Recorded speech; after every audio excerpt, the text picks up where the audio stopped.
Hey guys, tonight we begin not with a philosopher or a king, but with something far more dangerous and complicated, dating in the Middle Ages. Because believe it or not, finding love in a time of plagues, dowries and chaperones was somehow even more awkward than texting someone, "What you doing?" at 2 a.m. From courtly love songs to marriage by livestock negotiation, medieval romance was less about butterflies and more about land rights. So before you get comfortable, take a moment to like the video and subscribe, but only if you genuinely enjoy what I do here. And let me know in the comments where you're tuning in from and what time it is for you.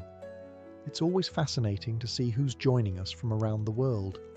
Now, dim the lights, maybe turn on a fan for that soft background hum, and let's ease into tonight's journey together.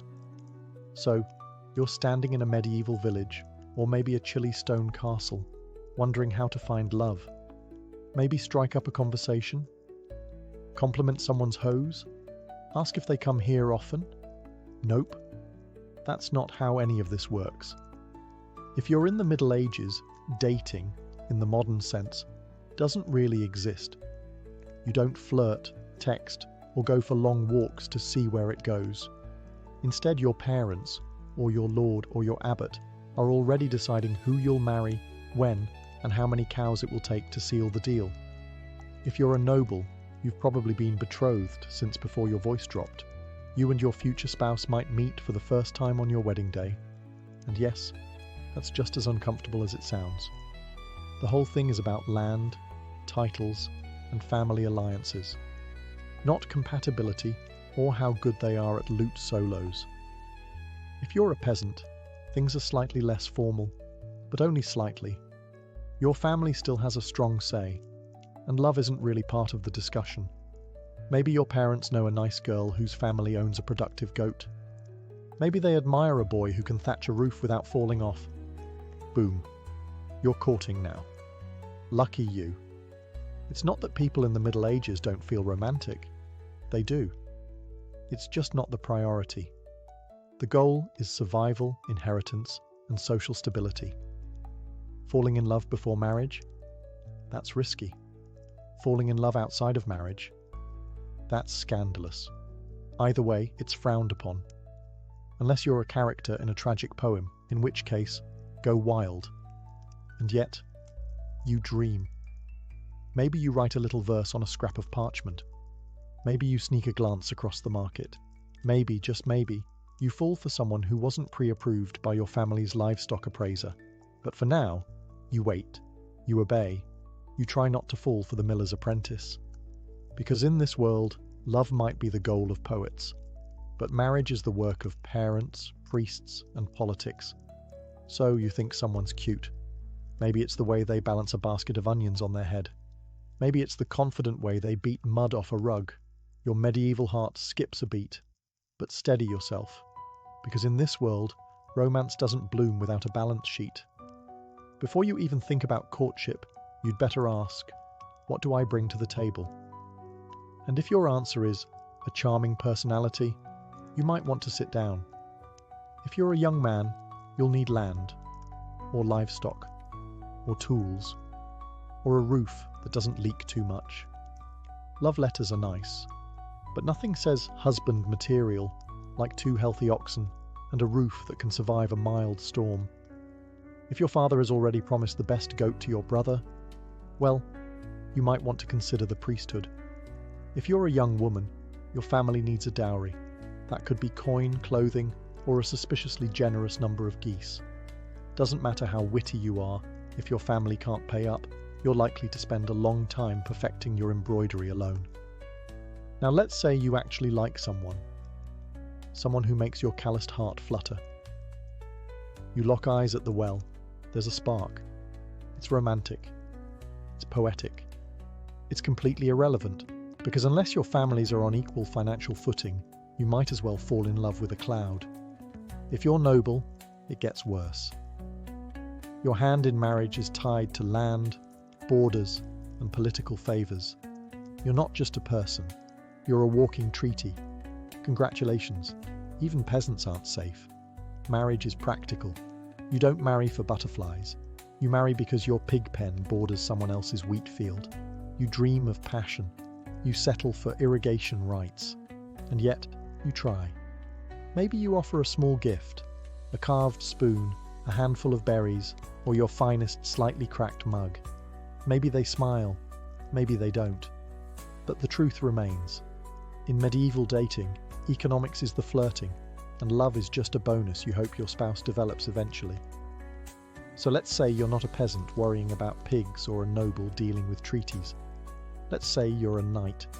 Shiny armor, big horse, questionable poetry skills. What's your love life like? Welcome to the strange and emotionally exhausting world of courtly love. Now, this isn't dating. This is performance art. Courtly love was a noble pastime, part flirting, part spiritual suffering, and entirely impractical. You, the brave knight, choose a noble lady, usually one who's already married, and vow to adore her from afar. Not physically, of course. That would ruin everything. No, you're supposed to suffer. Elegantly. You might compose a few tortured verses about her silver laugh, or how her hair burns like the sun, which, in medieval terms, means she has hair and didn't insult your family. You wear her colours at tournaments. You pine. You sigh. You occasionally joust someone just because he glanced at her too long. The lady's role? She's supposed to pretend this is all very flattering while maintaining a level of icy detachment that would terrify a glacier. She may respond with a letter, a token, maybe a ribbon, but mostly she'll just be mysterious and unattainable, which is the entire point. The emotions are high, the actual contact, minimal. At best, you might get a nod from across the hall or a finger brushed against your gauntlet during a feast. Anything more, and suddenly it's not courtly love. It's a scandal. Or worse, adultery. And no one wants that. At least, not officially. This entire setup worked best when everyone involved agreed it was mostly pretend. It was a way to express longing, devotion, and creative angst, all without disrupting the social order. A medieval venting mechanism, if you will. Was it dramatic? Absolutely. Did it involve more poetry than practicality? Constantly. But for a knight stuck between battles and boredom, courtly love gave you something to write about, and someone to write for. Just don't expect a happy ending, or a kiss, or even eye contact. So you've fallen for someone. Great. Now comes the hard part, expressing that affection in a society where touching someone's hand without a chaperone is basically a declaration of war. Welcome to the medieval solution, tokens. Think of it as 12th century texting, slow, confusing, and open to wildly inaccurate interpretation. Let's say you're a knight and you're hopelessly in love with Lady Marjorie, of whatever her last name is. You can't speak to her alone, and your poems keep getting intercepted by her confessor. What do? You send her a glove. Or maybe your embroidered sleeve. Nothing says I love you like mailing someone part of your wardrobe. And if you're on the receiving end? Congratulations. You now have a sweaty linen sleeve you didn't ask for, and the romantic burden of pretending you know what it means. Is he confessing love? Asking for a favour? Suggesting a duel? Who knows? Women gave tokens too. A ribbon, a piece of hair, a tiny pendant. It was sentimental, sure, but also deeply strategic. Give the wrong guy the wrong token, and suddenly you're spoken for by someone with a lazy eye and a drinking problem. Tokens were meant to be subtle. A glove pinned to your chest, a ribbon tied to your sword hilt. Everyone knew what it meant, and no one said what it meant. The more cryptic, the better.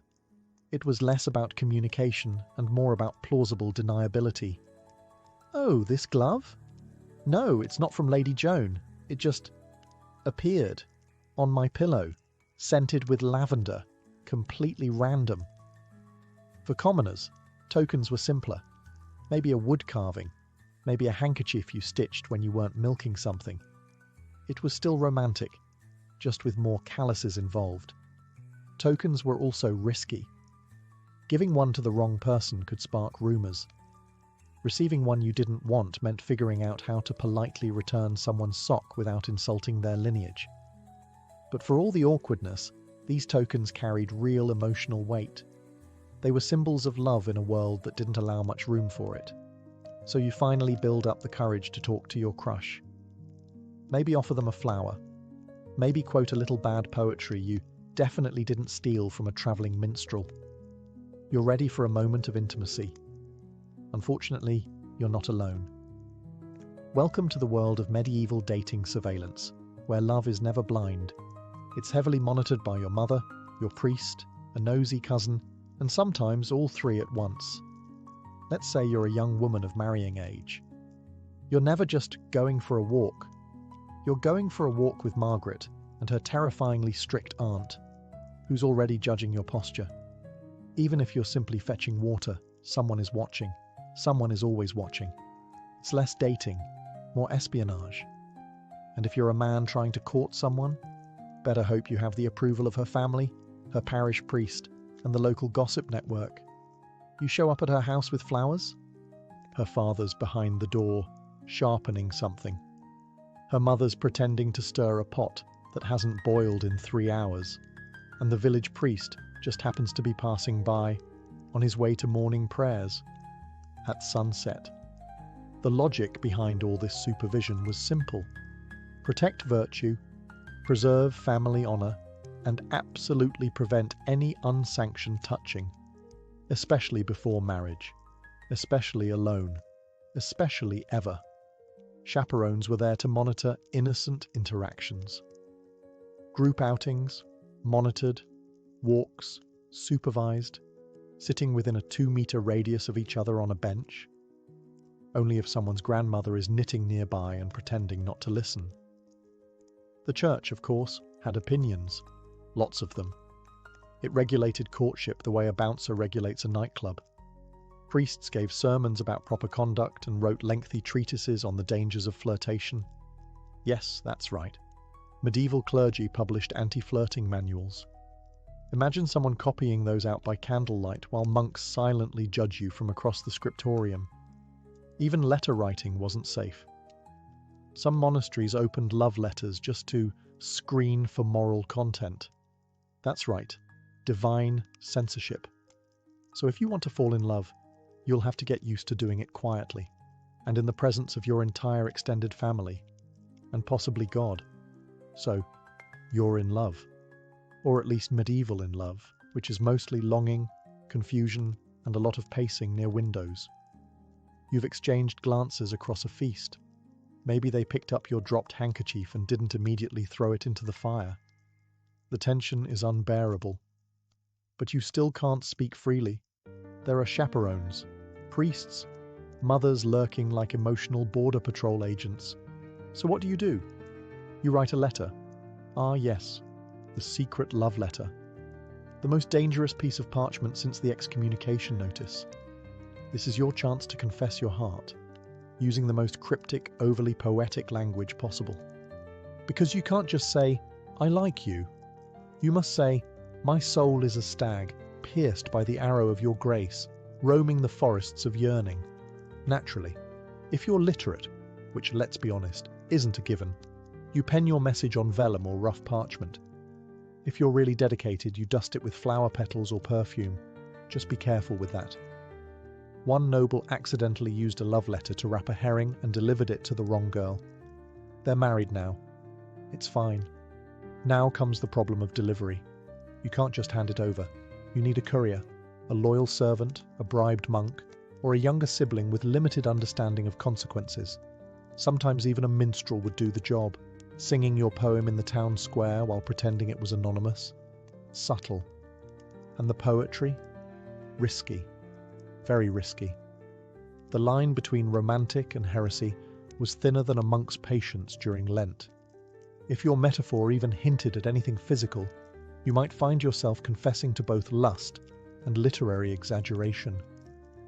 But despite all the rules, people did write. Some letters survived. Some poems were copied and passed around like forbidden fruit. In a world of rigid roles and constant supervision, a folded scrap of words could feel revolutionary. So you write, you risk it, you press your trembling hand to the parchment and say everything you can't say aloud. Just don't sign it too clearly. You want romance, not a church trial. Finally, a break, a feast day, a harvest festival, a maypole dance. In short, a rare moment when your life isn't just work, prayer, and pretending you're not interested in the blacksmith's daughter. Today, you're allowed to flirt. Sort of. As long as no one sees. Or everyone sees, but pretends not to. Welcome to medieval festivals, where romance blooms under the watchful eyes of everyone you've ever met, and 3 chickens. Festivals were one of the few socially approved moments when men and women could mingle, laugh, and, dare we say, make eye contact. There's music, there's ale, there's someone wearing a flower crown with dangerous confidence. You've never seen so many people not pretending to be miserable. If you're a peasant, you might try to impress your crush by winning the sack race, catching a greased pig, or juggling 3 stale rolls of bread. Nothing says, "I'm available," like falling off a hay bale with dignity. Dancing was your best shot at actual physical contact. The rules were rigid, but a well-timed spin or a not-quite-accidental hand graze could say more than any poem. The maypole dance, for example, was basically a giant excuse for coordinated flirtation wrapped in ribbons and plausible deniability. And if you're noble? Your version of flirting at a festival involved less hay and more poetry. You might compose a verse on the spot, compare your lady's eyes to twin candles, or other glowing things, and offer a trinket. Hopefully not one that was clearly made by your servant 5 minutes earlier. Food helped too. Offer your beloved a meat pie, or share a honey cake. If they accept it with a smile, you're doing well. If they hand it to their dog, start over with someone else. But remember, everything you do, someone is watching.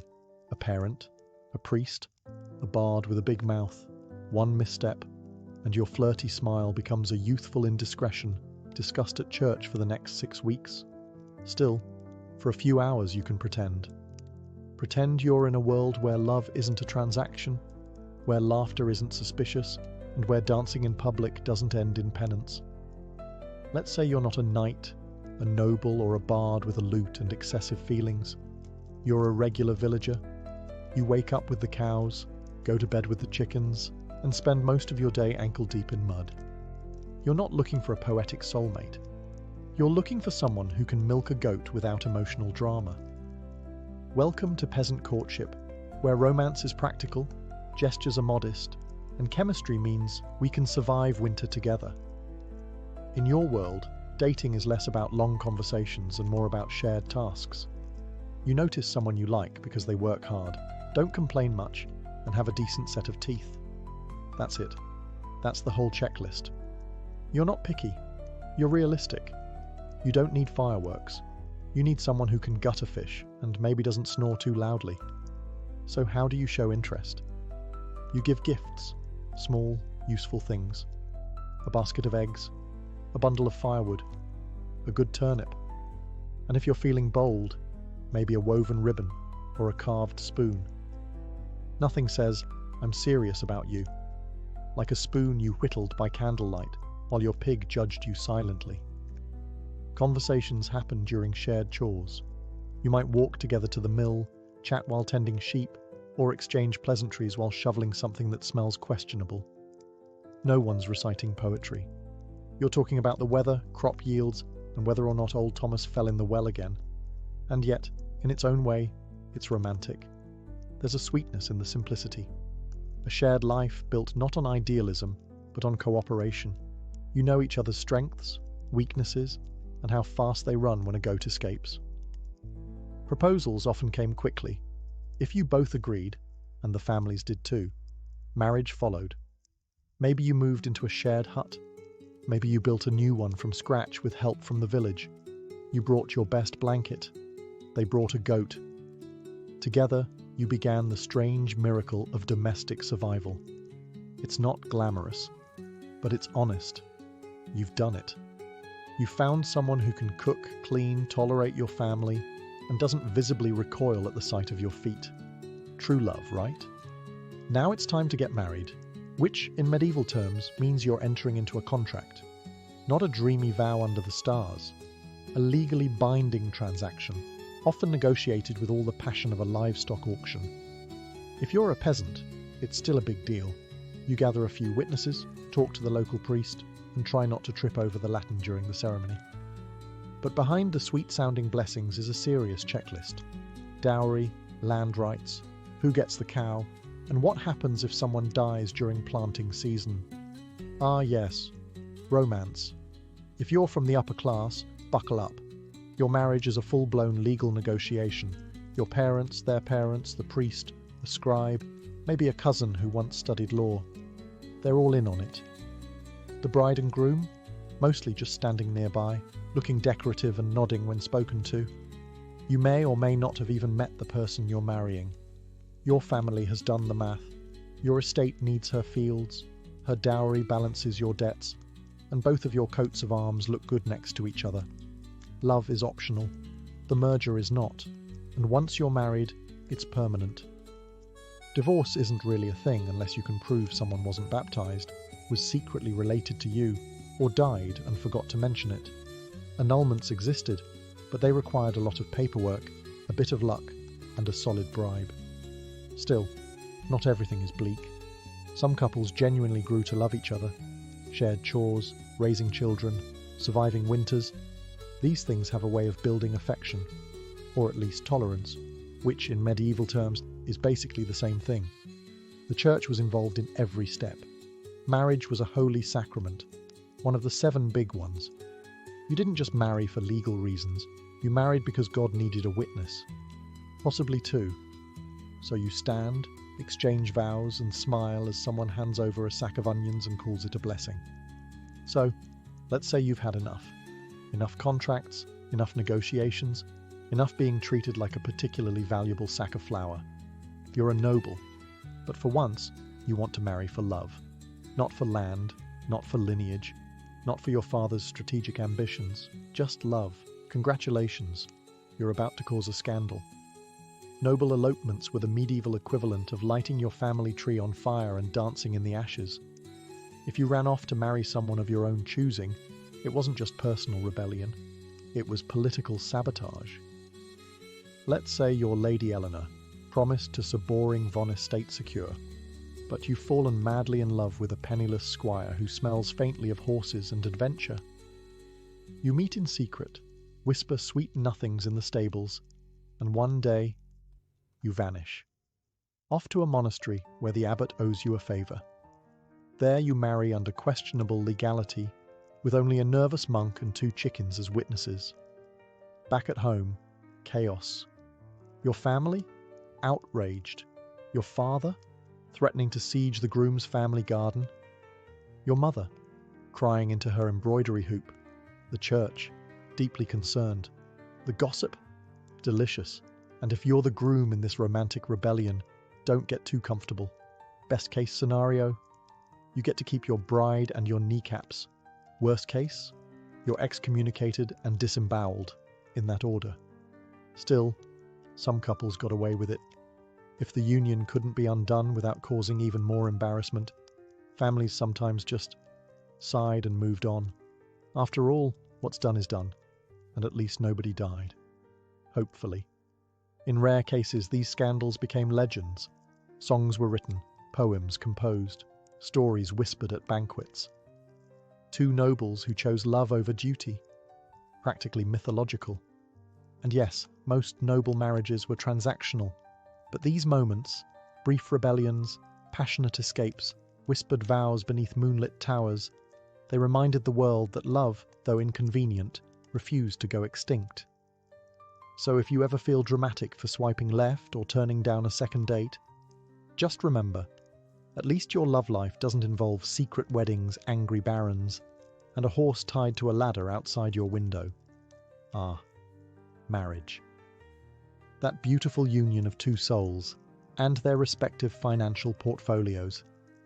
Because in the Middle Ages love was nice, but a dowry? Now that was truly romantic.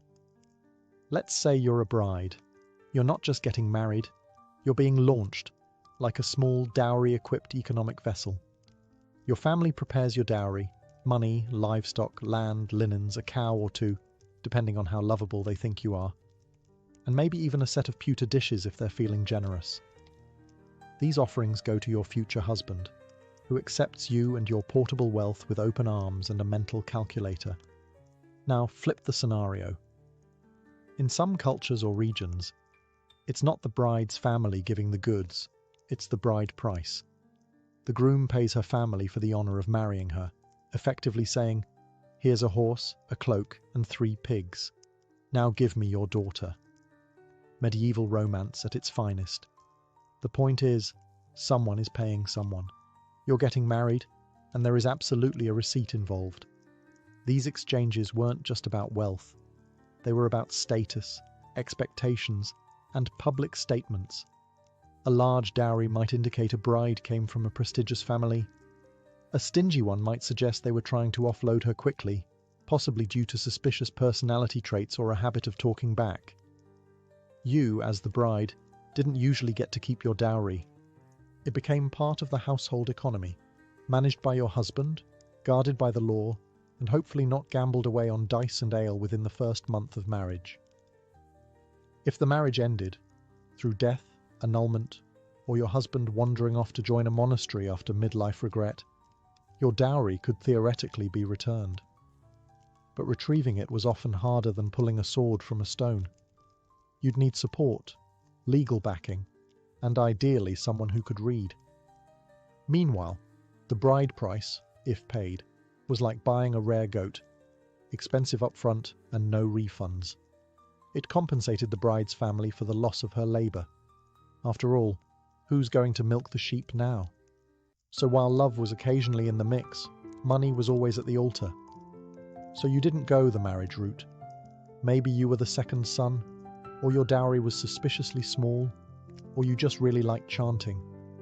Either way, you've joined a monastery or convent. Congratulations, you've now taken a vow of poverty, chastity, and an aggressive disinterest in romance.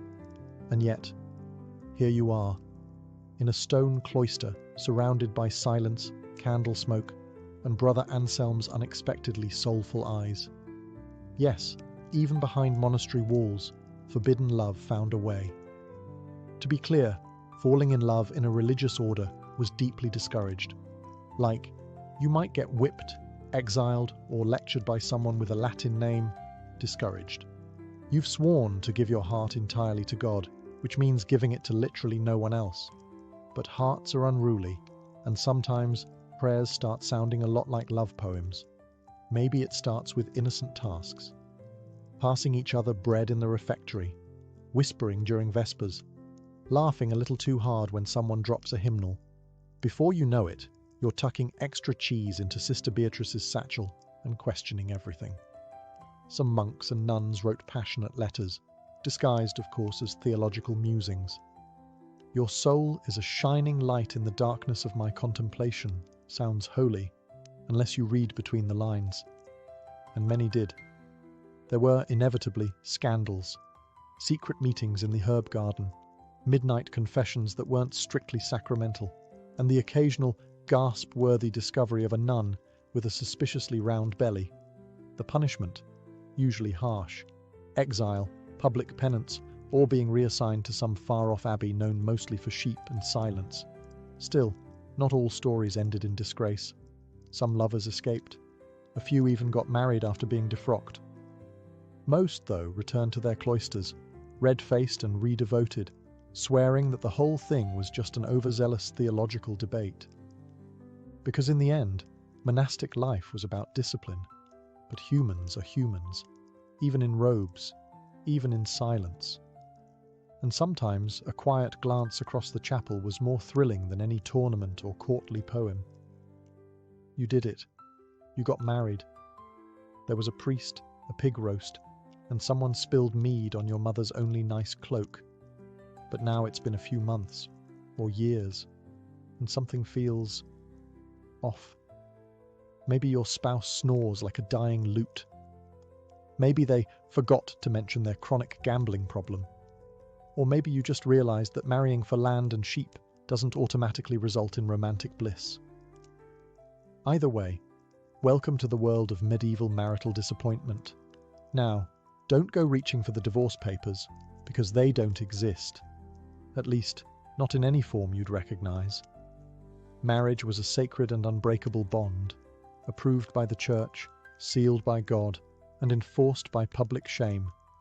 You could try for an annulment, but you'd need a very good reason. We don't get along doesn't cut it. You'd have to prove that one of you was underage, already married, too closely related, which happened disturbingly often, or, best case scenario, never consummated the marriage, which meant someone had to confirm that fact, in writing, possibly under oath. Good luck. If you're a noble, it gets messier. Your marriage wasn't just personal, it was political. Trying to escape it could start a feud, ignite a scandal, or launch a minor war. Best to just quietly resent each other and attend separate feasts. So what do unhappy couples do? Mostly they just endure. You sleep in different beds. You sigh dramatically at dinner. You pour your feelings into embroidery or that one really angry psalm. Passive aggression becomes your love language. Of course, affairs happened, usually quietly, sometimes spectacularly. Nobles had secret lovers. Peasants had suspiciously helpful neighbours. The church condemned it, of course, but that didn't stop people. It just made them better at sneaking around barns and blaming things on God's mysterious will. For women, getting out of a bad marriage was especially hard. Even if your husband was violent or vanished, society expected you to stay loyal, silent, and mildly pious while surviving off bread crusts and disapproval. Still, some people made it work. Marriages weren't always happy, but they could become partnerships, forged by hardship, habit, and the shared experience of hauling firewood in the rain. Let's say your spouse dies. Maybe it was the plague. Maybe a farm accident. Maybe they tripped over a goose in the dark.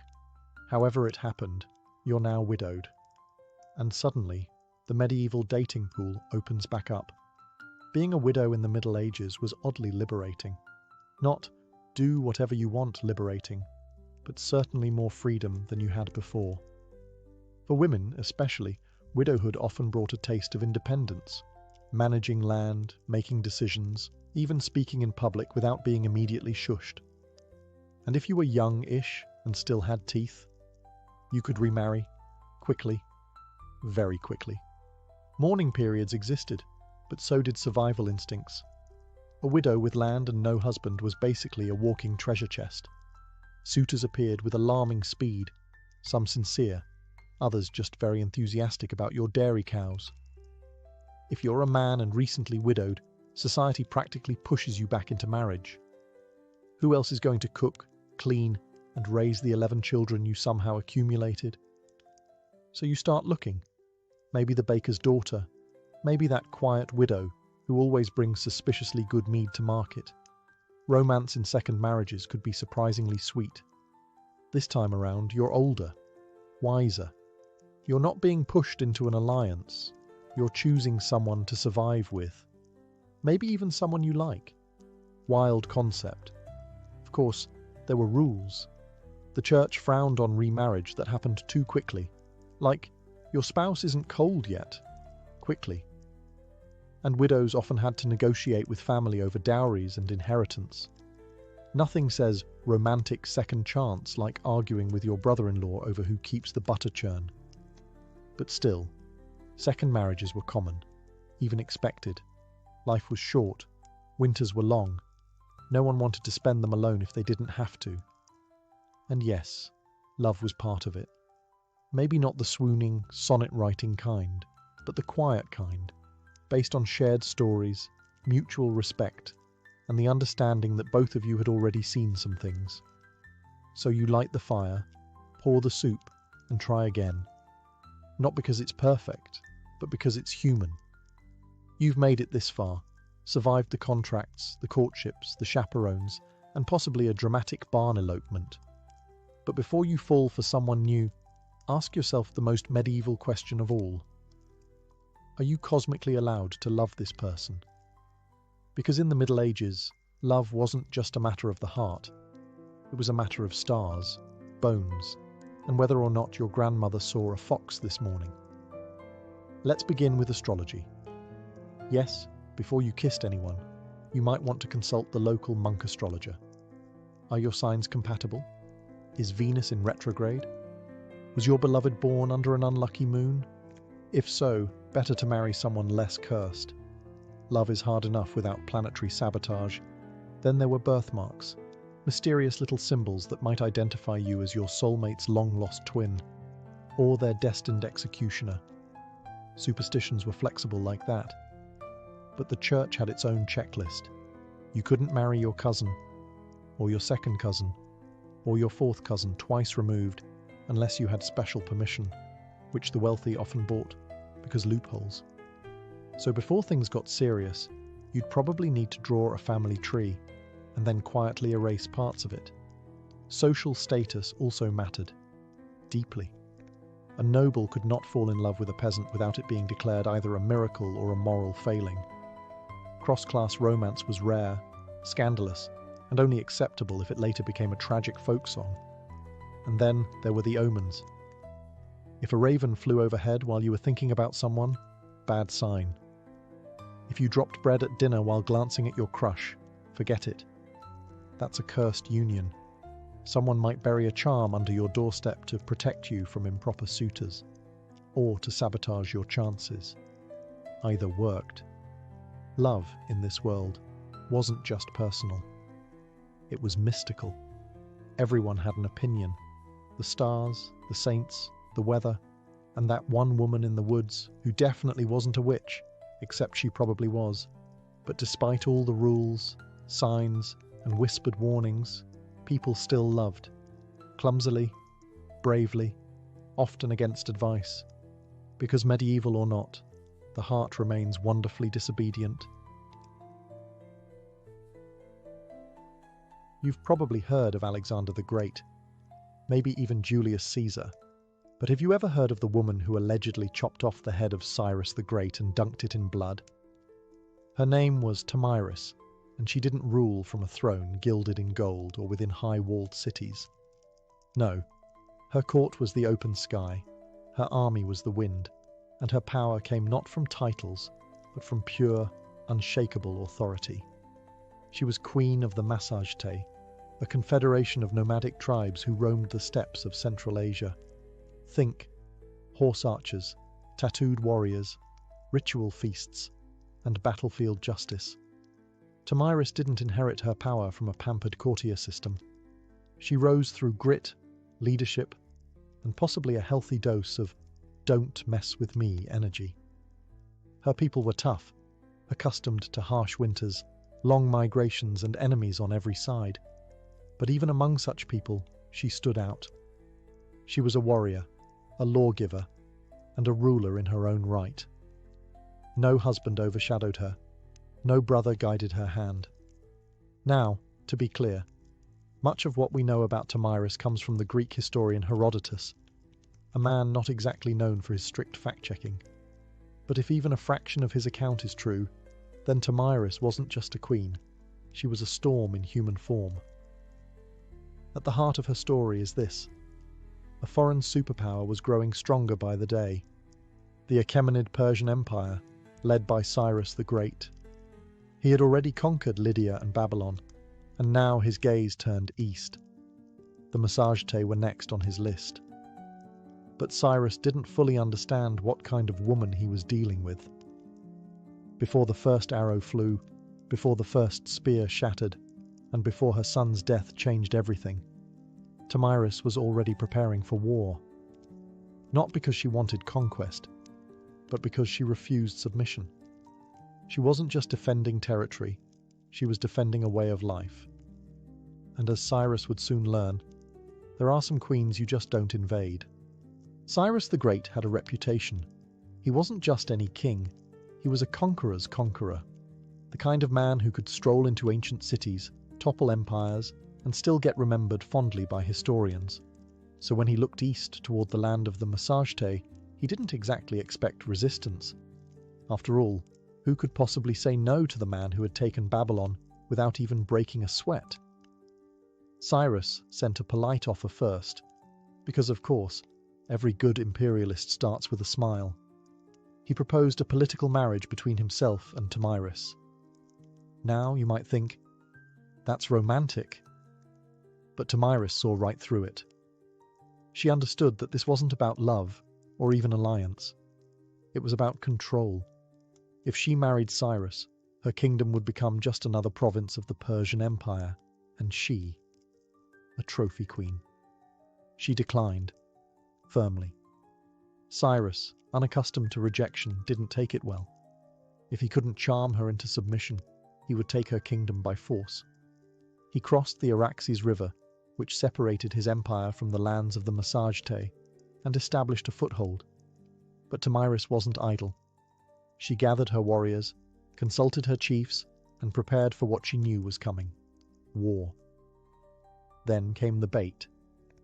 Cyrus, under the guidance of his general Harpagus, laid a trap. He left a portion of his army behind, with a lavish camp overflowing with wine and food, luxuries that nomads rarely indulged in. Tomyris' son, Spargapizes, led a detachment to investigate. They raided the camp, took the supplies, and fatally drank the wine. The Persians returned at just the right moment. Drunk, disoriented, and unprepared, Spargapizes and his men were overwhelmed. He was captured alive. When Tomyris heard the news, her world cracked. This wasn't just a military loss. It was personal. Her son, her heir, was now a prisoner in Persian hands. She sent a message to Cyrus. "Give me back my son and leave. If you do not, I swear by the sun, the master of the Massagetae, I will give you your fill of blood." Cyrus didn't listen. Spargapizes, ashamed of his capture, killed himself in Persian custody.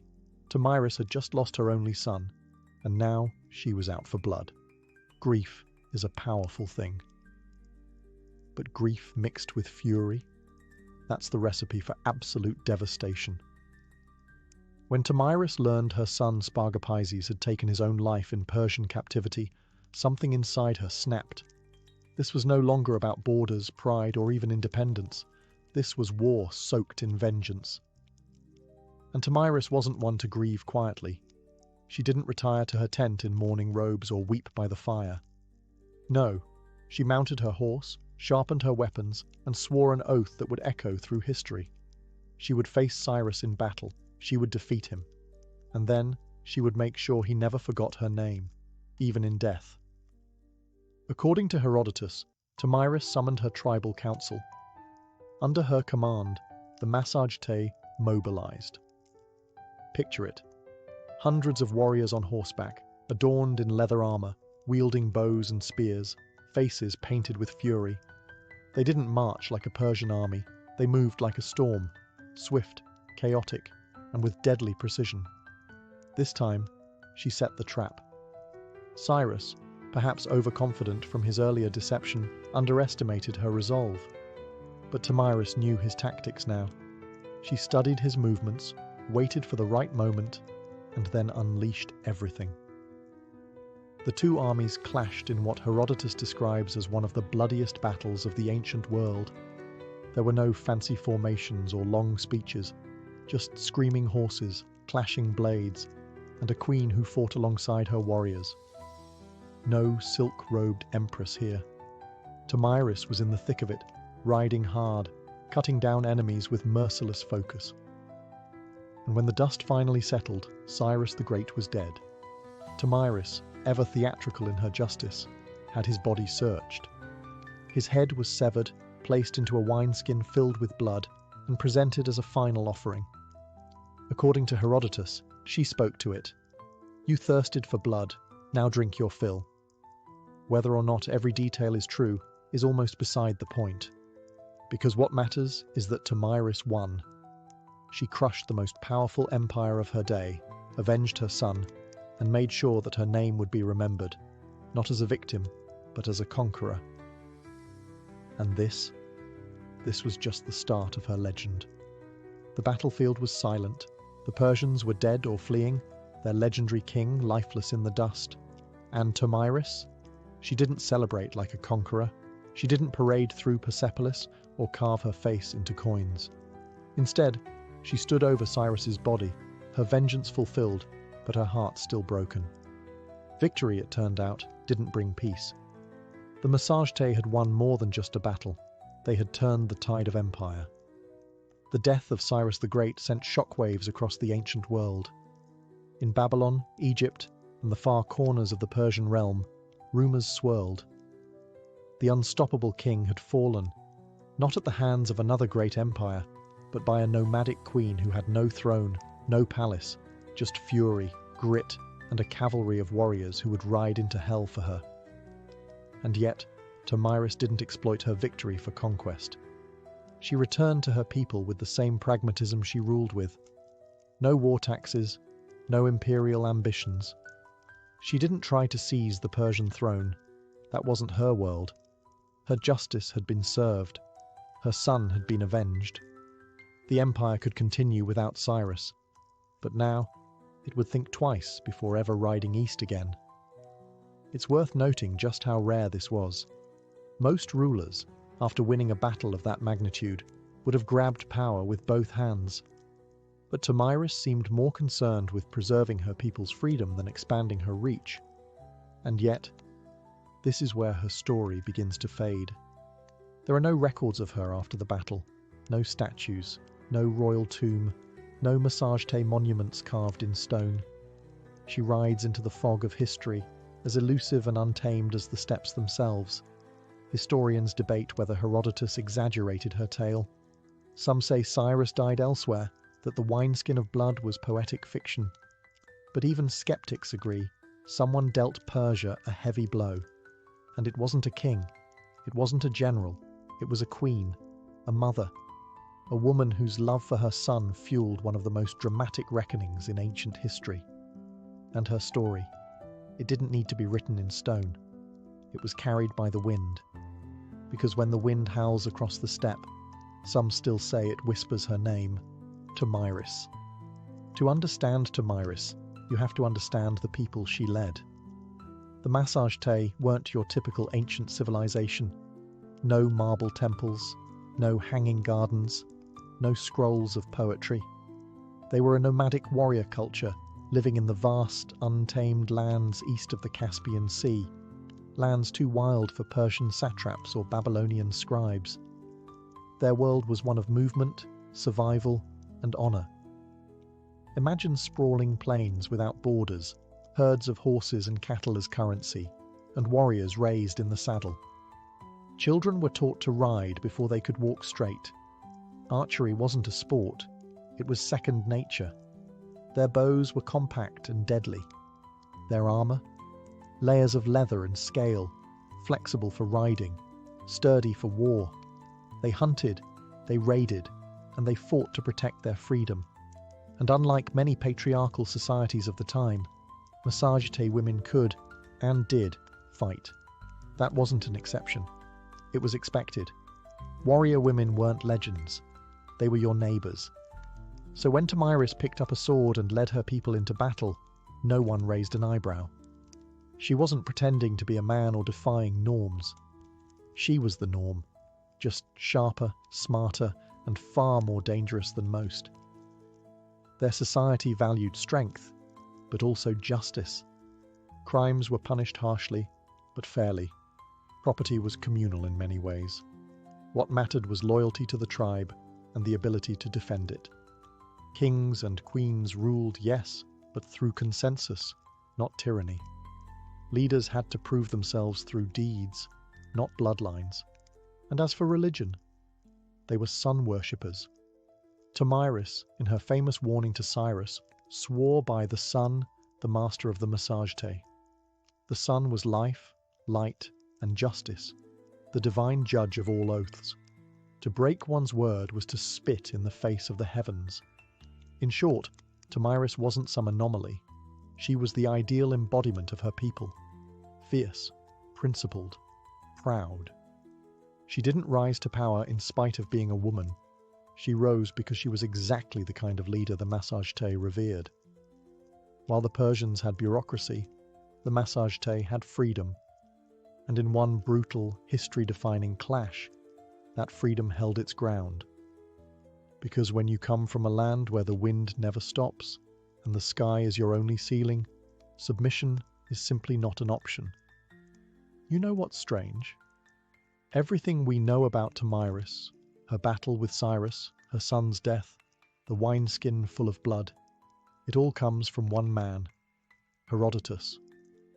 Now, Herodotus is often called the father of history, which sounds great until you realize he's also the father of hearsay, myth, and dramatic flair. The man loved a good story, and if that story involved divine omens, gory revenge, or queens shoving heads into blood, well, even better. So, how much of Tomyris's tale is true? That depends on how much you trust a Greek writing decades after the events, who had probably never met a single Massagetae in his life. Herodotus relied on second-hand accounts, travelers' tales, and whatever rumors were circling the Persian Empire. To him, history wasn't just a record, it was a performance. Still, here's the thing. He chose to tell her story. In a world brimming with male warlords, tyrants, and kings, Herodotus went out of his way to spotlight a steppe queen who brought down one of the greatest rulers in history. That's not nothing. But let's zoom out. Why did this tale spread so widely? Simple. It had everything. A noble woman, a tragic son, a cunning enemy, a battle to the death, a gory finale worthy of any Greek tragedy. If you were living in Athens or Thebes and heard this tale from a travelling bard, you'd remember Tomyris forever, not because she wore a crown, but because she dared to defy a superpower and won. And over time, her story morphed. Medieval chronicles painted her as a savage Amazon. Renaissance artists depicted her drenched in blood, holding Cyrus's head like a trophy. She was exotic, fearsome, iconic. Yet through all the retellings, something real clings to her legend. Maybe not the exact dialogue, maybe not the wineskin, but the bones of the story, the queen, the son, the war, the victory, feel too specific, too human, to be pure invention. In the end, Herodotus didn't just preserve Tomyris, he mythologized her. And while that may blur the lines between fact and fiction, it also ensured that her name would live far longer than Cyrus's imperial edicts. Because history forgets generals, but it remembers vengeance. For a queen with no surviving monuments, Tomyris has haunted the imagination of empires for over 2,000 years. Renaissance painters adored her. She was a dramatic muse, perfect for the bloody climax of a canvas. In 1622, Rubens painted her calmly holding a severed head, while courtiers looked on in awe. In another, she stands regal and composed, while Cyrus's decapitated head is ceremonially dunked into a golden vessel brimming with blood. Tasteful? Maybe not. Memorable? Absolutely. To European artists, Tomyris wasn't just a historical figure. She was symbolism incarnate. A woman who punished pride, a savage noble, a cautionary tale. A feminist icon, depending on who was holding the brush. She could represent the righteous fury of a mother, the barbarism of the East, or the wisdom of a ruler who refused to be bought. Writers loved her too. In the 18th and 19th centuries, she appeared in plays, novels, and philosophical tracts. Enlightenment thinkers debated whether she was proof that women could govern wisely, or a reminder of what happens when emotions rule leadership. Either way, she stayed in print. But oddly enough, her own people left no records. The Massagetae faded from history, absorbed or erased by later nomadic cultures. No carved inscriptions, no burial mounds with gold plaques saying Tomyris was here. Her memory survived entirely through outsiders' eyes, and yet she kept reappearing. In Soviet-era Central Asia, Tomyris was reclaimed as a symbol of resistance against imperialism. Statues of her were erected in Kazakhstan and Turkmenistan. Modern scholars re-evaluated her not as a bloodthirsty barbarian, but as a legitimate head of state, a woman who ruled, led armies, and negotiated from a position of strength. She has appeared in everything from documentaries to video games. In one moment, she's a playable leader in a strategy game. In the next, she's being analysed in academic journals on gender and power. That's range. And here's the strange part. We still don't even know what she looked like. No coins, no busts, no carvings. But we know what she stood for. Strength, vengeance, autonomy, legacy. In a world that forgets queens who behave, Tomyris is remembered because she did not. She didn't ask to be part of history's art gallery. She kicked the door down and posed for the bloodiest portrait ever painted. Tomyris wasn't the first woman to lead warriors into battle, and she certainly wasn't the last. But history tends to treat women like her as exceptions, isolated flashes of power in a man's world. The truth? Tomyris was part of a long, often overlooked lineage of women who ruled through the sword. Let's rewind a bit. Before Tomyris, there was Shahmuramat, the Assyrian queen who may have inspired the mythical Semiramis, builder of cities, slayer of rebels. Around the same era, the Scythians, cultural cousins of the Massagetae, had female warriors buried with weapons, their skeletons showing clear signs of battle injuries. These weren't ceremonial roles. These women fought, bled, and died on horseback, and after Tomyris came more.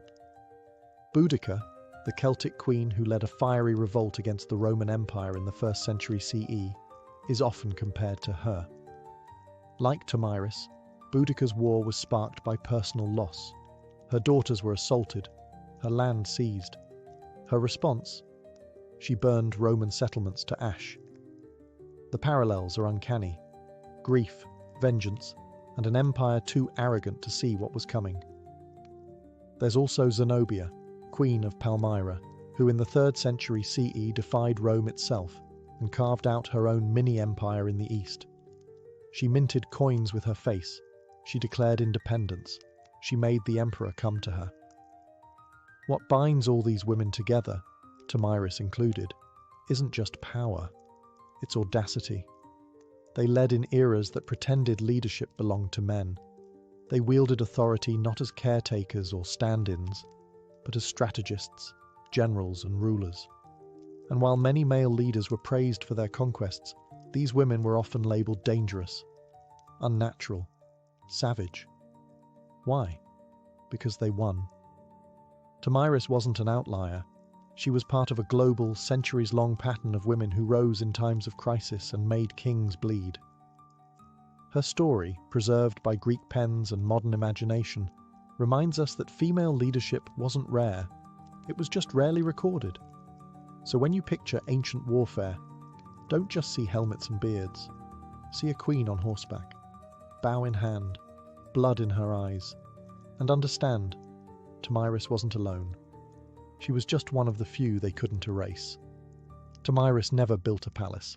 She didn't leave behind golden inscriptions or dynastic walls. There's no great tomb, no preserved armor, no marble bust in a museum. And yet, she endures. In many ways, her legacy is a paradox. Her entire story hinges on a handful of paragraphs from Herodotus, biased, embellished, possibly fictional. But those words planted a seed that refused to die. For over 2 millennia, her name has resurfaced, again and again, in times when the world needed to remember that power doesn't always wear a crown, or a beard. She's been reimagined through so many lenses. To Renaissance Europe, she was the noble savage, a warning to tyrants. To modern Central Asia, she became a folk hero, a symbol of resistance and national pride, especially in countries still reckoning with colonial and imperial pasts. Statues of her rise from plazas in Kazakhstan. Children learn her name in school books. Politicians quote her when invoking strength and independence. But beyond symbolism and myth, there's something undeniably human about her story. It's about a mother who lost her son. It's about a leader forced to choose between surrender and survival. It's about a person who, when cornered by one of the greatest powers the world had ever seen, chose to fight, and won.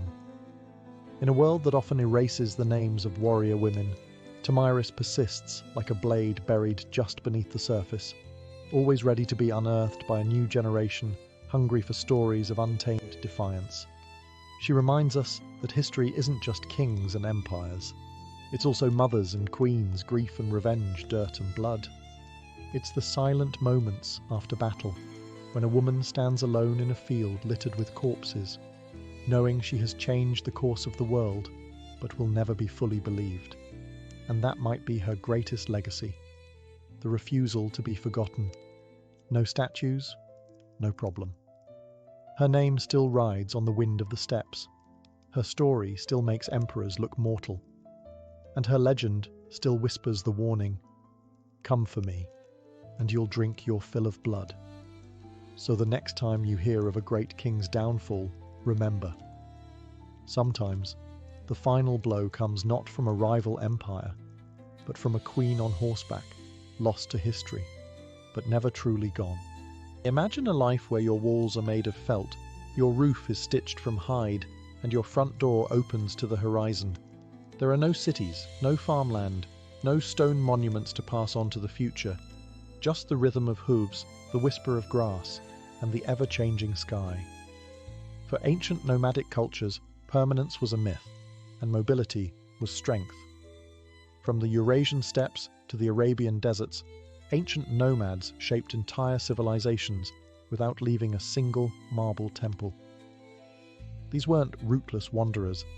They were strategic movers, guided by the seasons, the grazing patterns of their herds, and an intimate understanding of terrain. Their homes were yurts, tents, or wheeled wagons, foldable fortresses designed for life on the move. Cattle, sheep, goats, and most of all horses were the pillars of nomadic life. A person's wealth was counted in livestock, not land. Horses were more than tools. They were companions, weapons, and status symbols. To ride well was to survive. To ride best was to rule. But being mobile didn't mean being disorganized. Nomadic societies had complex social structures. Power usually flowed through clans and tribes, with leadership often based on merit and influence rather than strict heredity. A chief or khan might rise through tactical brilliance, oratory skill, or sheer charisma. Loyalty was personal, earned in campfire councils and on wind-scoured battlefields. And far from being isolated from the world, nomads were its connective tissue. They moved silk from China, spices from India, silver from Persia, and slaves from Europe. Nomadic caravans and traders were the original transcontinental couriers, long before empires caught on. And when trade broke down, they raided, swift, strategic, and terrifyingly efficient. Their history wasn't written in stone. It was sung, recited, and remembered. Elders passed down legends and laws through oral tradition. A tribe's entire legal system, history, and identity could be carried in the mind of a single bard or elder. Stories weren't entertainment. They were instruction, governance, and identity. In the eyes of empires, nomads were unpredictable, alien, and dangerous. But to themselves, they were guardians of freedom, masters of adaptation, and heirs to the wind. They left few ruins behind, but they reshaped the world every time they rode. Long before the Mongols thundered across Eurasia, the Scythians ruled the wind-swept steppe. Between the 9th and 2nd centuries BCE, these nomadic warriors dominated the lands stretching from the Black Sea to the edges of Central Asia. To the Greeks, they were fearsome horsemen and exotic barbarians. To themselves, they were a people of freedom, vengeance, and pride. Scythian society was built around mobility and violence. Their horse culture was unmatched. Boys learned to ride before they could walk properly. Their weapons were practical and deadly. Short composite bows, ideal for shooting while galloping at full speed.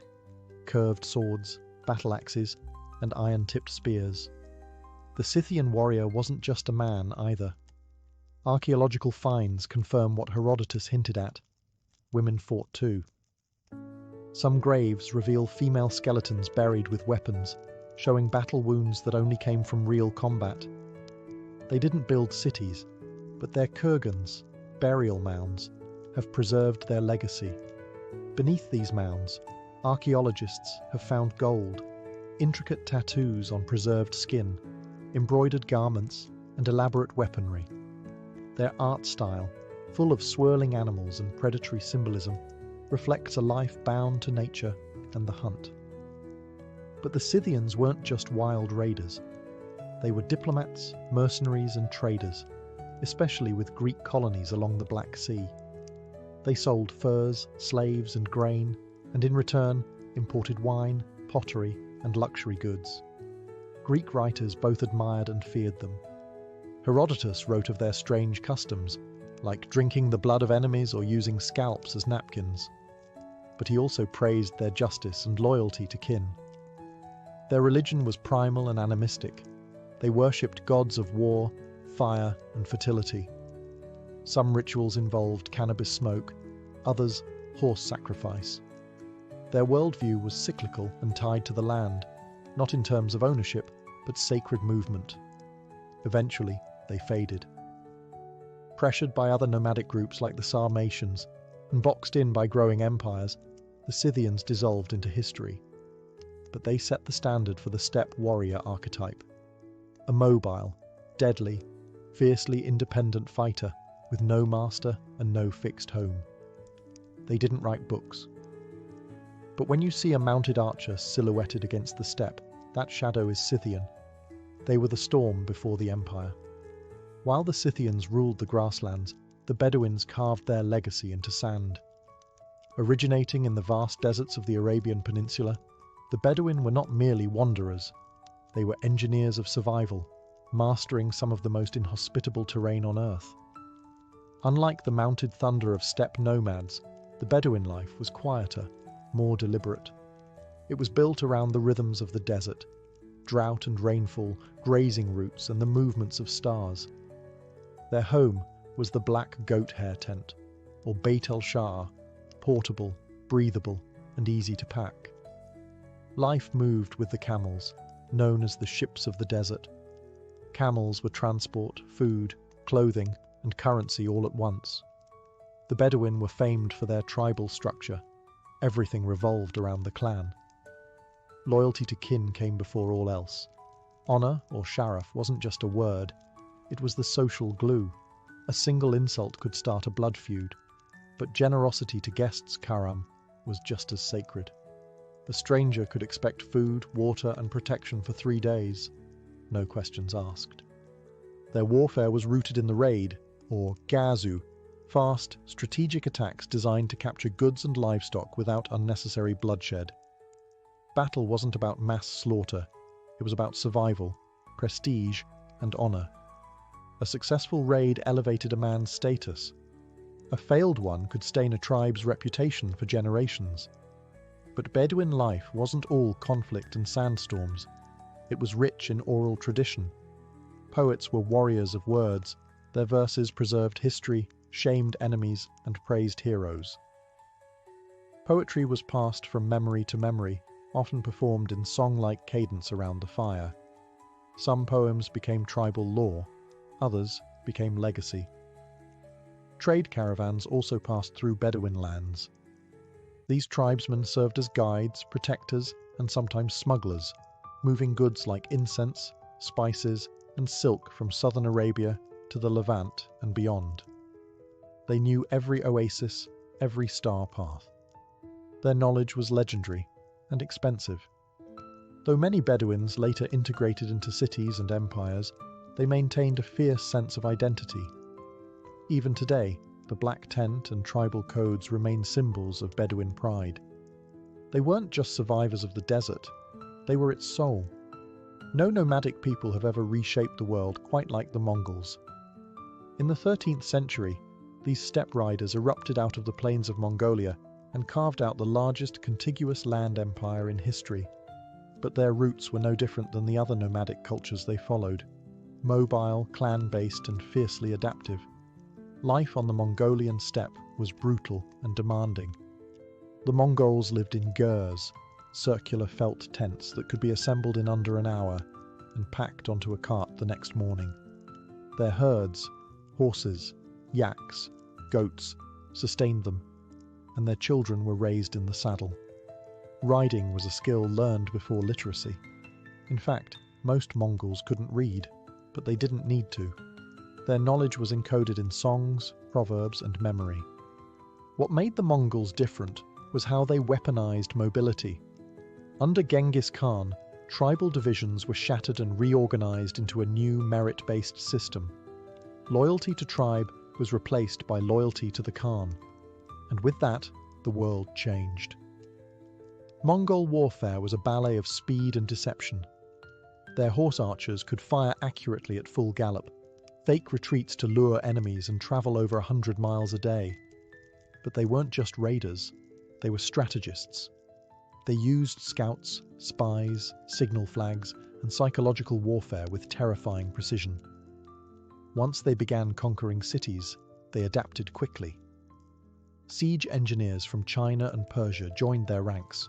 The Mongols learned how to build catapults, flaming arrows, and battering rams, and used them with chilling efficiency. But here's the twist. They weren't just destroyers. The Mongol Empire connected the world in ways never seen before. They revived and protected the Silk Road, ensuring safe passage from China to Europe. Goods, ideas, and even diseases like the Black Death traveled their vast network. They introduced paper currency, passport systems, and religious tolerance across their realm. A Muslim merchant, a Christian priest, and a Buddhist monk could all travel safely under Mongol rule, as long as they didn't rebel. And yet, they remained nomads at heart. Even as they governed empires, Mongol rulers still returned to their tents, their herds, and the open steppe. They conquered cities, but never truly belonged to them, because no matter how high they climbed, they always rode with the wind at their backs. To the sedentary empires, nomads were either useful or dangerous, and sometimes both at the same time. But to nomads, the line between trade and raid was negotiable. One day, they'd escort your caravans across the desert. The next, they'd plunder your border towns. It all depended on the mood, the season, and how well you paid. Trade was vital to nomadic life. Most nomads couldn't grow grain or make pottery. They needed tools, textiles, spices, and luxury goods. In exchange, they offered livestock, furs, leather, salt, and exotic items like falcons or rare horses. Some traded directly with empires. Others operated as middlemen between distant regions, forming crucial links along the Silk Road, incense route, and other transcontinental paths. But these weren't simple merchant caravans. They were armed convoys, ready to defend themselves or attack, depending on the situation. A tribal leader might negotiate with a border governor one week, then raid his storehouses the next. Empires called this treachery. Nomads called it options. The Scythians, for example, traded grain and gold to Greek cities along the Black Sea, but if a city tried to cheat them, they burned it. The Bedouins protected incense and spice caravans across Arabia. Unless someone failed to pay protection fees, then the camels changed direction. The Mongols under Genghis Khan initially tried peaceful trade with the Khwarezmian Empire, but when their merchants were executed, they responded by annihilating entire cities. To the nomadic mind, trade was personal and political. It wasn't just business, it was a reflection of respect. If a sedentary kingdom treated the nomads as equals, commerce thrived.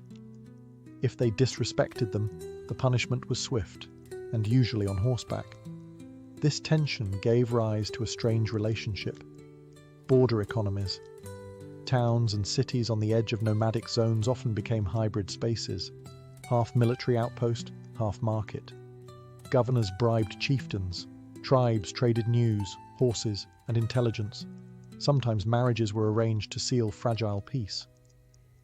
This dance between trade and raid wasn't a flaw in nomadic life. It was a feature. It allowed them to negotiate power without occupying territory, to influence empires without building them, and to remain fluid in a world that worshipped walls. They didn't need to conquer cities. They just needed cities to keep watching the horizon. In a world without libraries, scrolls, or printing presses, how do you preserve your history? For nomadic cultures, the answer was simple and incredibly powerful. You remember it.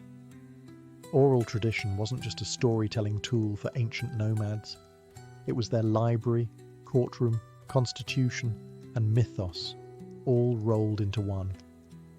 From the Scythian grasslands to the Mongol plains and the Bedouin deserts, memory was sacred, and the tongue was sharper than the sword. Elders were more than old men and women. They were archives in human form. They knew lineages stretching back a dozen generations, war stories that shaped tribal identity, and proverbs that guided decisions in peace and battle alike. These weren't campfire tales told for amusement. These were lessons, warnings, and laws.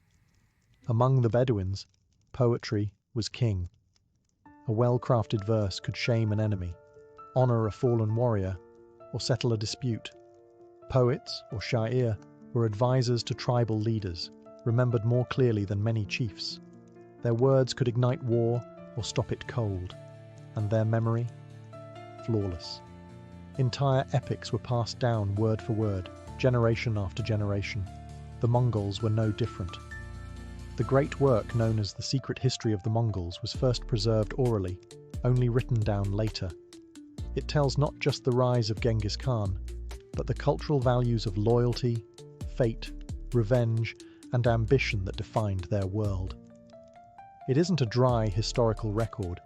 It's a living saga, originally recited by heart to teach and unify. Even the Scythians, who left almost no written records, maintained detailed oral accounts of their migrations, battles, and alliances. When Greek writers like Herodotus described their tales, they were capturing echoes of a far older spoken tradition. History passed through campfires, not chiseled in stone. Oral tradition had its risks. Memories faded, stories evolved. But it also had one massive advantage. It lived. It was adaptable, flexible, and deeply human. It allowed nomadic societies to retain identity even after migrations, defeats, or cultural absorption. Empires may have fallen and their archives turned to dust, but nomadic stories survived, not because they were written down, but because they were woven into breath. And as long as someone remembered, nothing was truly lost. In many ancient civilizations, women were confined to the background, silent, veiled, or confined behind palace walls. But in nomadic societies, the story was often very different. On the move, everyone worked, and that meant women held power too. From the Scythians to the Mongols, archaeological and historical evidence shows that nomadic women were not just mothers and wives. They were riders, warriors, shamans, diplomats, and clan leaders. Life on the move didn't allow for idle hands. Every member of the community, regardless of gender, had to contribute to survival, warfare, and governance. Take the Scythians, for example. Burial sites across the Eurasian steppe have revealed women buried with swords, arrows, and armor, their bones showing injuries from combat. These weren't symbolic burials. These women fought. Greek historians were so intrigued and terrified that they crafted entire myths about Amazons, fierce warrior women supposedly descended from these nomadic tribes. In Mongol society, women managed the encampments while the men were away raiding or conquering. But even at the highest levels of power, women left their mark. Genghis Khan's daughters and daughters-in-law often ruled territories, led armies, and conducted diplomacy. One of the most powerful women in Mongol history, Sorghaghtani Beki, was a strategist and kingmaker who raised emperors and brokered alliances.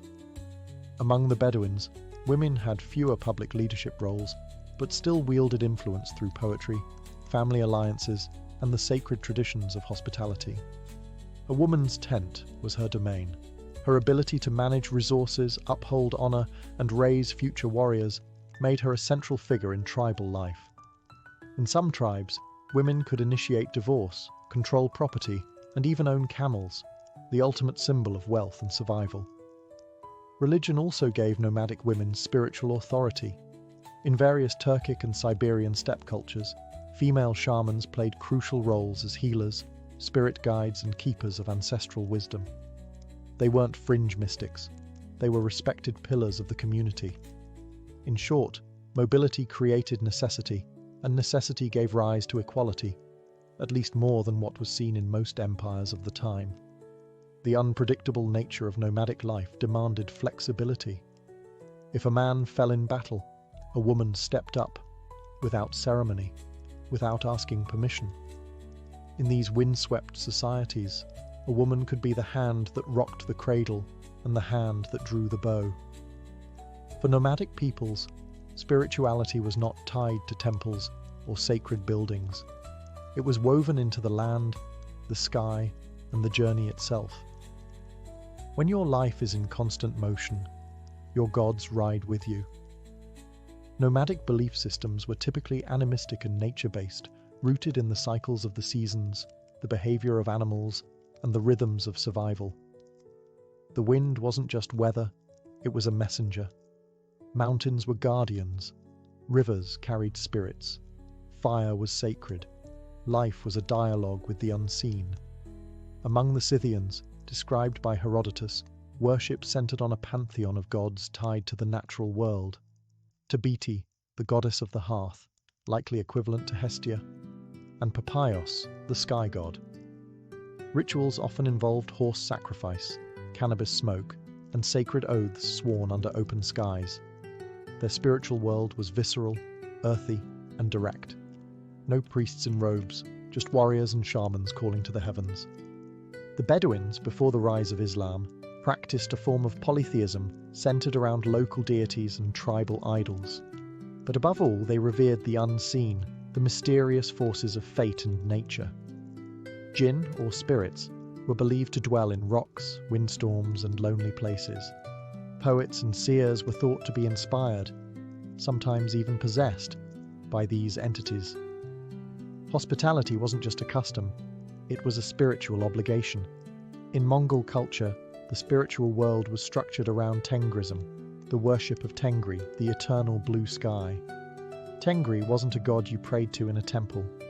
He was the sky itself, ever present, watching and judging. Genghis Khan claimed his right to rule came from Tengri. Mongols also revered earth spirits, ancestral ghosts, and the sacred fire in the center of every tent. Shamanism played a vital role. Shamans were healers, spirit guides, and political advisors. The beauty of nomadic spirituality was its adaptability. As nomads came into contact with Buddhists, Muslims, Christians, and others, they often blended these beliefs with their own. Mongol emperors patronized multiple religions at once. A Bedouin could follow Islamic law while still clinging to older, desert-rooted customs. Whereas cities built temples to contain the divine, nomads carried the sacred with them. Their gods moved, their rituals adapted, and their beliefs flowed like the rivers they crossed. Because to a nomad, faith didn't need four walls, just sky above, earth below, and memory in between. They didn't leave behind pyramids or cathedrals. You won't find their capitals on modern maps. And yet, the legacy of ancient nomadic cultures is written all over history, in the flow of trade, the scars of conquest, and even the languages we speak. Nomads were not historical footnotes. They were architects of disruption, reshaping entire continents through movement. The Silk Road? That wasn't just a route for silk and spices. It was a highway built by hooves, maintained by the diplomacy, muscle, and local knowledge of nomadic tribes. Without them, East and West might never have met. Empires feared them, and for good reason. The Scythians, Xiongnu, Turks, and Mongols all challenged the myth of urban superiority. Their victories exposed a fundamental truth. Mobility can outthink monuments. Where empires moved slowly, nomads adapted. When cities relied on walls, nomads relied on speed. But their influence wasn't only military. They acted as cultural bridges, carrying music, recipes, stories, and even religion from one world to another. Mongol rule brought Chinese printing technology to Persia. Arab Bedouin traditions shaped the early Islamic world, from language and law to poetry and honor codes. Turkic nomads laid the groundwork for the Ottoman Empire. The paths they rode became arteries of civilization. Even after their empires faded, their spirit endured. You can see it in modern horsemanship, in oral storytelling cultures, and in the values of kinship, resilience, and independence that still echo across the steppe, desert, and tundra. In many ways, they also serve as a warning. They remind us that no structure is permanent, not even the grandest empire. They proved that the wind could erase borders, and that power didn't need to be carved in stone to be real. Today, many nomadic peoples still exist, though fewer in number and often under pressure from modern borders, climate change, and urbanization. Yet their descendants carry traditions older than most nations: hospitality to strangers, reverence for animals, and stories that ride through generations like horses through fog. So when you study history, don't just look at the walls, the temples, the thrones. Look between them. That's where the nomads lived, and that's where history moved. In the mid-1800s, America was a country divided, not just by politics, but by terrain. The East bustled with cities, factories, and ports. The West was a wild expanse of mountains, deserts, and gold fields. And between them stretched over 1,700 miles of unforgiving wilderness. To journey from New York to California meant weeks on a ship around Cape Horn, or months in a wagon, dodging disease, bandits, and dust. But the dream was there, a railroad that would tie the country together, steel rail by steel rail, a direct line from coast to coast, unthinkable to some, inevitable to others. Visionaries believed it could unite the Republic, speed up communication, move armies, open new markets, and settle the untamed frontier. To build it, however, would require more than ambition. It would take money, labor, land, and political power. That last part came with the Civil War. In 1862, while the nation was tearing itself apart, Abraham Lincoln signed the Pacific Railway Act. The law authorized two railroad companies, the Union Pacific and the Central Pacific, to start building from opposite ends of the country. The Union Pacific would head west from Omaha, Nebraska. The Central Pacific would go east from Sacramento, California. They would meet in the middle. To fuel the construction, the government offered massive land grants. For every mile of track laid, each company received up to 640 acres of public land and generous loans. The race was on, not just to unite the country, but to claim land, money, and history itself. On paper, it was a marvel of infrastructure. In reality, it was about to become one of the most grueling construction efforts in American history. Workers would blast through mountains, bridge vast plains, and brave bitter winters and scorching deserts. Thousands of immigrants and laborers would be brought in to do the work. The rewards would be monumental, but so would the human cost. And for the indigenous nations living on the land where the tracks would cut through like a scar, this was not progress. It was a warning. In 1862, the idea still sounded like a gamble, but within 7 years, two lines would meet in the Utah desert and change America forever. While the Union Pacific had the flat plains of Nebraska ahead of them, the Central Pacific faced a far more brutal challenge from the very start: the Sierra Nevada mountains. These weren't gentle hills. They were towering granite peaks, prone to avalanches, snowdrifts, and back-breaking terrain. And this was before dynamite was even invented. Construction began in Sacramento in 1863, but the real wall stood just 80 miles east. The Sierras were a formidable barricade, and every mile of track laid felt like a war against nature itself. To conquer this obstacle, the Central Pacific needed labor, a lot of it. At first, they hired mostly Irish immigrants and white laborers, but many quit, unable or unwilling to face the grueling conditions. That's when the company turned to a new workforce: Chinese immigrants.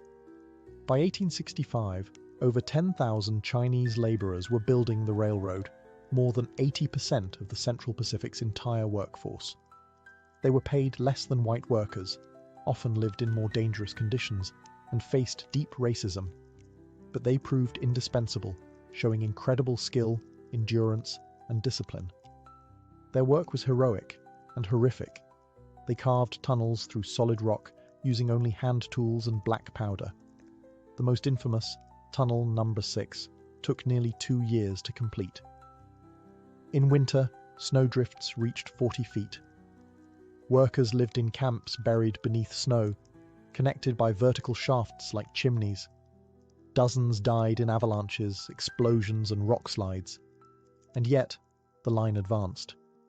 To speed progress, Chinese crews suspended themselves in baskets over cliffs, chipping away at stone inch by inch.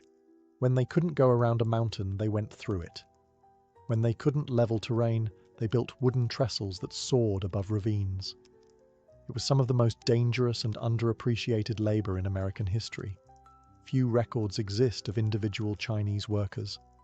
No statues were built for them at the time. But without their hands, the transcontinental dream would have died in the Sierras.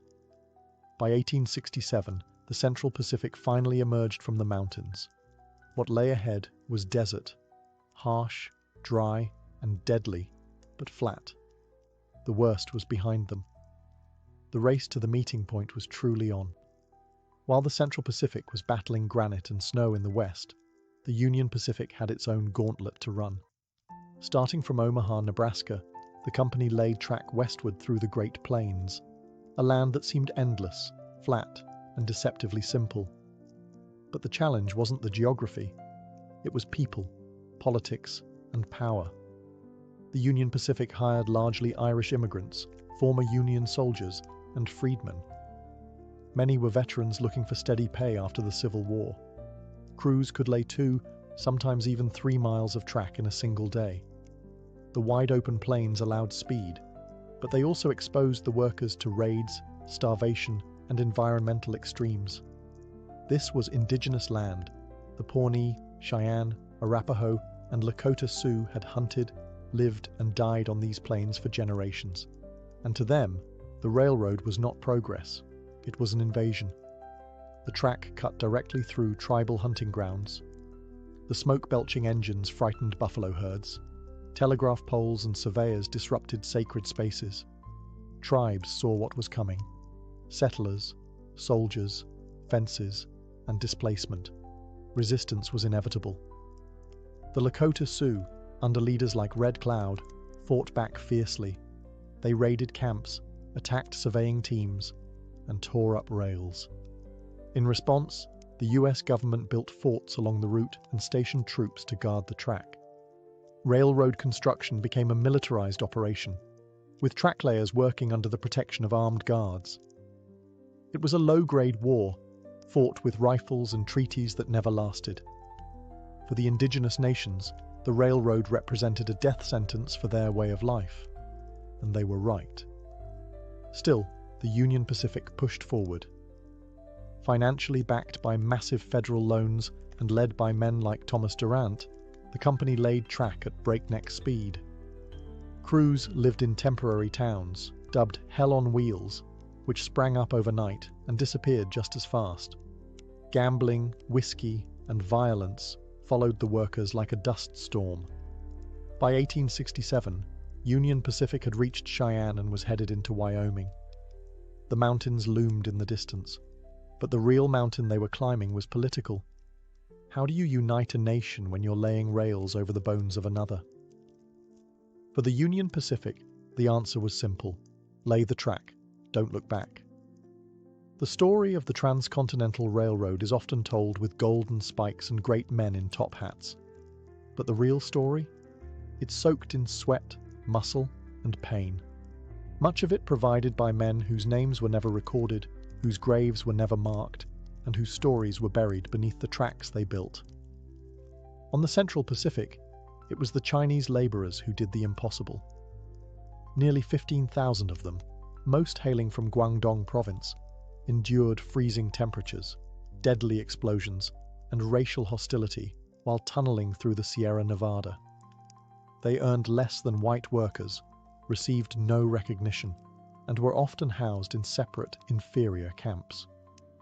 But they persisted, quietly, skillfully, and relentlessly.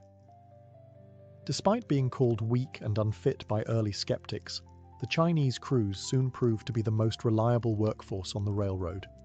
They blasted rock, laid rail, built trestles, and cooked their own food, often staying healthier than their counterparts.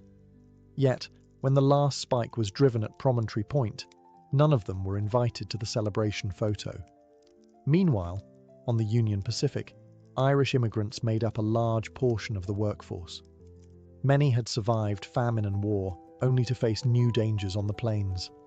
They fought off raids, laid track at incredible speed, and drank themselves to sleep in rickety tents. Their lives were hard, but their labor was essential. Former enslaved African Americans also worked the rails, some hired as freedmen seeking better lives. Their contributions, like those of the Chinese and Irish, went largely uncredited. Laborers of color were exploited, but indispensable. This was a multinational workforce, building a nation with bare hands and broken backs. And then there were the cooks, blacksmiths, teamsters, and supply haulers, each playing a role in keeping the great machine of progress moving forward. None of them were executives, but without them, there'd be no golden spike. In the grand American myth, we tend to spotlight the visionaries and tycoons. But railroads weren't laid by dreams alone. They were laid by calloused hands, underpaid men, and marginalized workers, people who bent history with no guarantee they'd be remembered. They didn't build the railroad for glory. They built it to survive. By the late 1860s, the two railroad companies, the Union Pacific and the Central Pacific, were no longer just building tracks. They were locked in a frenzied competition, each racing toward an invisible meeting point somewhere in the Utah Territory. But this wasn't a gentleman's agreement. It was a war for land, money, and prestige. Why the urgency? Because of the way the government subsidies worked. For every mile of track completed, each company received federal land grants and hefty loans.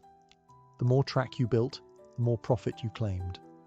So naturally, both sides tried to outbuild the other, even laying parallel tracks in opposite directions, knowing full well that only one set would be used. It became absurd. Crews worked at breakneck speed. The Central Pacific, fresh off their victory over the Sierra Nevada, now blasted through the Nevada and Utah deserts.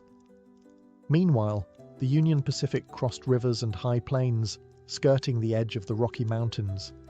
They even began laying track through areas they knew the government would eventually declare wasteful, just to secure funding. Work intensified to near manic levels. The Central Pacific's Chinese crews set a world record in April 1869. 10 miles of track laid in a single day, a feat unmatched even today. They accomplished this using synchronized teams, rotating shifts, and a rhythm honed through years of labor.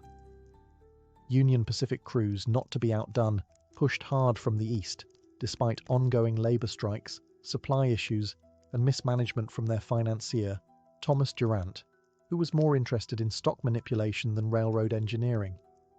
The two tracks finally neared each other at Promontory Summit in present-day Utah.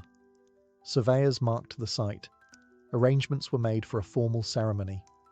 Locomotives from both companies, Central Pacific's Jupiter and Union Pacific's No. 119, were brought face-to-face, cowcatcher to cowcatcher. Executives prepared speeches. A special golden spike was commissioned. Telegraph wires were hooked up to transmit the final hammer blows in real time across the country. But behind the celebration was the lingering reality. The race had been brutal, often reckless, and entirely driven by profit. The rails were now joined, but the scars they left behind, on land, labour, and lives, would remain for generations. Progress had a finish line, and both companies were willing to trample over anything to cross it. On May 10, 1869, the windswept plains of Promontory Summit, Utah, became the center of the American universe. A crowd of workers, officials, journalists, and railroad executives gathered to witness the momentous event, the joining of the Union Pacific and Central Pacific Railroads, the completion of the Transcontinental Railroad. Two gleaming locomotives stood nose to nose on the finished track, the Central Pacific's Jupiter and the Union Pacific's number 119. Between them lay a final rail, and at its center, a golden spike, engraved with the words, "May God continue the unity of our country as this railroad unites the two great oceans of the world." Telegraph lines had been connected to the ceremonial hammer. Each blow would send an electric signal across the country. As Leland Stanford, representing the Central Pacific, raised the sledgehammer, Americans across the nation leaned in to listen. With each swing, the telegraph clicked. Done. Church bells rang, cannons fired, cities erupted in celebration. From New York to San Francisco, it was as if a national artery had been stitched together in real time. The East and West were no longer months apart. They were 7 days apart by rail. It was a stunning engineering achievement. The United States was now bound coast to coast by steel and steam. The symbolic significance couldn't be overstated. A young, post-Civil War nation had proven it could connect its fractured parts and march into a modern industrial era. But not everyone was part of the celebration. None of the Chinese workers who had laid most of the Central Pacific's track were invited to the photo. They had been excluded from the ceremony entirely, despite their role in accomplishing the impossible. The Irish labourers, freedmen, native guides, and other marginalised workers were also absent from the frame. In their place stood bearded men in frock coats, holding hammers and cigars. So while the country celebrated unity, the reality was more complex. The railroad did connect east to west, but it also sharpened divisions between races, classes, and cultures. It united markets, but at the cost of many human lives. The photo that day captured the official story of the railroad. But the real story? That was buried beneath the track. The completion of the Transcontinental Railroad didn't just shrink geography, it exploded the American economy. Almost overnight, the United States was no longer a bi-coastal nation awkwardly bridged by wilderness. It was now a single economic organism, pulsing with movement, commerce, and opportunity. Goods that once took months to transport by wagon or ship could now move from coast to coast in under a week. Agricultural products from the Midwest, wheat, corn, cattle, could be shipped westward to booming mining towns or eastward to the industrial cities. Manufactured goods flowed in the opposite direction. Rail cars replaced oxen. Steam replaced sail. What had once been an uncertain frontier was now a profitable supply chain. Towns sprouted like weeds along the railroad towns that grew up almost overnight. Some became cities, others disappeared as quickly as they came, especially if the rail line shifted. But each one was a node in a growing network, connected by a steady rhythm of pistons, whistles, and smoke. The railroad also helped fuel industrial growth. Ironworks, coal mines, timber mills all surged with demand. The need for rails, locomotives, and infrastructure created jobs across the nation. Steel barons and railroad tycoons got rich, bankers lined their pockets, and small-time entrepreneurs rode the wave, opening hotels, restaurants, and general stores along the line. Mail moved faster. News travelled across time zones in days instead of weeks. For the first time, the government could project real presence across the full continent, deploying troops, resources, and political influence wherever the rails reached. And let's not forget the human factor. Millions of people moved west. Immigrants from Europe who once landed in New York now saw a direct path to land and labor in California, Oregon, and the Western Territories. Homesteaders, prospectors, ranchers, and outlaws all rode the same steel road toward destiny. Of course, this boom wasn't evenly shared. Wealth flowed upward. Native lands were devoured. Laborers remained poor. But there's no denying it. The railroad transformed the US from a regional republic into a continental power. The engine wasn't just moving people, it was moving money, power, and the future. And once it started, it wasn't going to stop. Beneath the polished steel and triumphant headlines of the Transcontinental Railroad, lay a darker, more tragic legacy: the destruction of indigenous lands, lives, and cultures. The railroad didn't just connect east and west, it sliced through native homelands, carving out routes through territories held by the Lakota, Cheyenne, Shoshone, Ute, and many others. What had once been open plains and sacred ground was now divided by rails, telegraph poles, and fencing. With each spike driven, native sovereignty was eroded. The impact was immediate and brutal. Buffalo herds, central to plains tribes' economies, diets, and spirituality, were slaughtered en masse to clear the way for trains and settlers. In some cases, passengers were encouraged to shoot buffalo for sport from moving trains. These herds, once numbering in the tens of millions, dwindled to near extinction in just a few decades. The railroad brought more than tracks. It brought settlers, soldiers, and surveyors. Towns popped up where there had been none. Homesteaders, empowered by the federal government, staked claims on tribal lands. What treaties hadn't taken, the railroad now absorbed. And with settlers came enforcement, military garrisons, sent to protect the tracks and suppress any resistance. Conflicts erupted. The Sioux, Cheyenne, Arapaho, and other tribes fought back in what became a series of bloody wars, some labeled uprisings, others outright massacres. From Red Cloud's War to the Battle of Little Bighorn, the railroads were both the battleground and the prize. Eventually, resistance was crushed. Indigenous nations were confined to reservations, often hundreds of miles from their ancestral lands. The psychological toll was immense. Sacred sites were desecrated, hunting patterns were broken. Nomadic cultures, built around seasonal migration and vast open space, were forced into fixed locations under constant surveillance, and all of it was justified in the name of progress. The Transcontinental Railroad was hailed as a marvel of American ingenuity, but it came at the cost of 1,000 nations' dreams. It wasn't just the iron that cut through the land, it was the erasure of a way of life, replaced by timetables and timbers. History books often praise the railroad for uniting a nation, but for native peoples, it tore theirs apart. When the final spike was driven at Promontory Summit in 1869, it wasn't just the end of a railroad, it was the beginning of a new American identity, faster, hungrier, and increasingly shaped by steel and steam. The Transcontinental Railroad shrank the country. What had once taken 6 months by wagon or ship now took 7 days by rail. It changed how people moved, how goods were exchanged, and how the very idea of distance was understood. Suddenly, the concept of a coast-to-coast nation wasn't a dream. It was a daily reality. The railroad fueled the rise of time zones, created to coordinate cross-country travel and commerce. It reorganized agriculture, allowing farmers to send produce across state lines.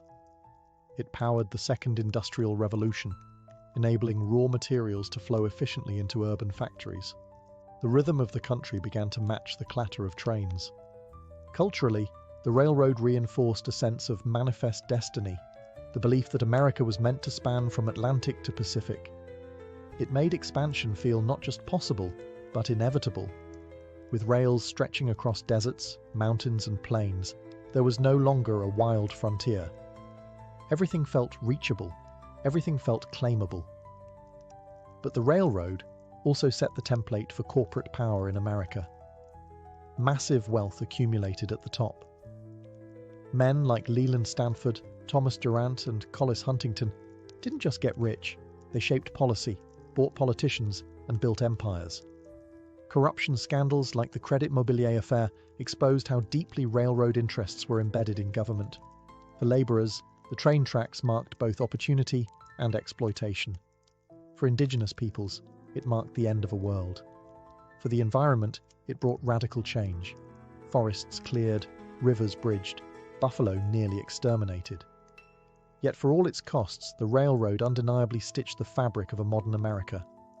It connected immigrants to opportunity, businesses to markets, and governments to distant territories. It transformed an experimental republic into a fully integrated nation.